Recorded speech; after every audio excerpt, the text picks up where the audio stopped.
Hi, I'm Costas. What is your name? Hi, I am Maria. I represent a smart Greek. And what exactly is a smart Greek? We smart Greeks know everything. We discovered democracy and every imaginable science. I see, then you must be very smart. I bet you have the best democracy in the world, since you are so smart. Yes, we are a very democratic people. We have the best democracy in the world. Since you have the best democracy, then your standard of living must be very high. Research from the Hoover Institute shows that the more democratic a country is, the higher the standard of living. Actually, our standard of living is very low at the moment.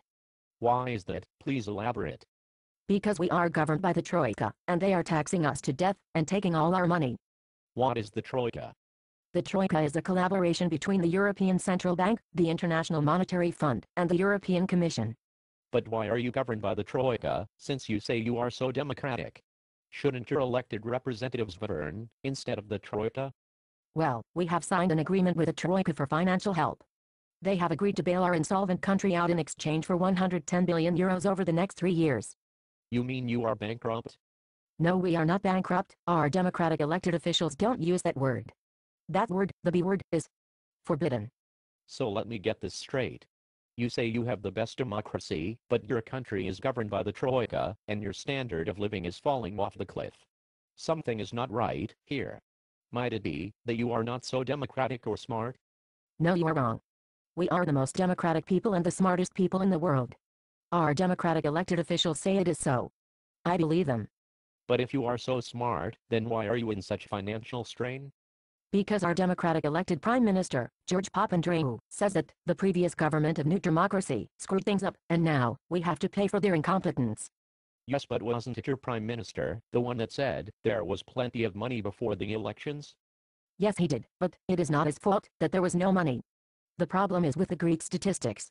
We recently discovered that every single statistic Greece ever sent to the European Union was a fraud.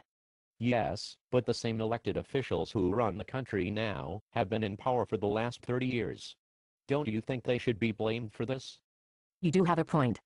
But it is still not their fault. There is an international conspiracy to enslave Greece and reduce our standard of living.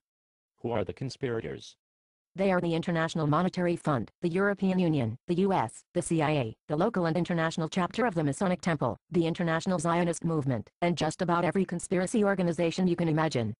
And why are they all conspiring against Greece? You are broke and have an insolvent economy. What will they gain from this conspiracy? That is not true. We are rich. We have more oil than Saudi Arabia and more minerals than South Africa. And who says you are so rich? I saw it on the Harthavalis show. He invites the smartest Greeks on the show, and they know what they are talking about. And why don't you extract all these minerals and pay off your creditors? This is the problem. Our elected officials have betrayed us and have signed a contract with their enemies in order to financially benefit themselves. They have turned to the dark side, and the force is no longer with us. And why don't you impeach them and elect new officials? We can't, because our constitution does not allow for it. We are stuck with them. So you are a democratic people, but your elected officials have turned to the dark side, and there is no way to get rid of them, and your standard of living is falling off a cliff. Do you think this is smart? It appears it is not so smart. Come to think of it, it makes me look stupid. And what are you going to do about it? I am very disappointed with this conversation. All that I thought was true is suddenly not true. I don't know what to do. I think I will take vast quantities of hallucinatory drugs. No, don't do that. Why not? Because chances are you will overdose, and the medics will never come to take you to the hospital and you will die. I heard the medics were on strike.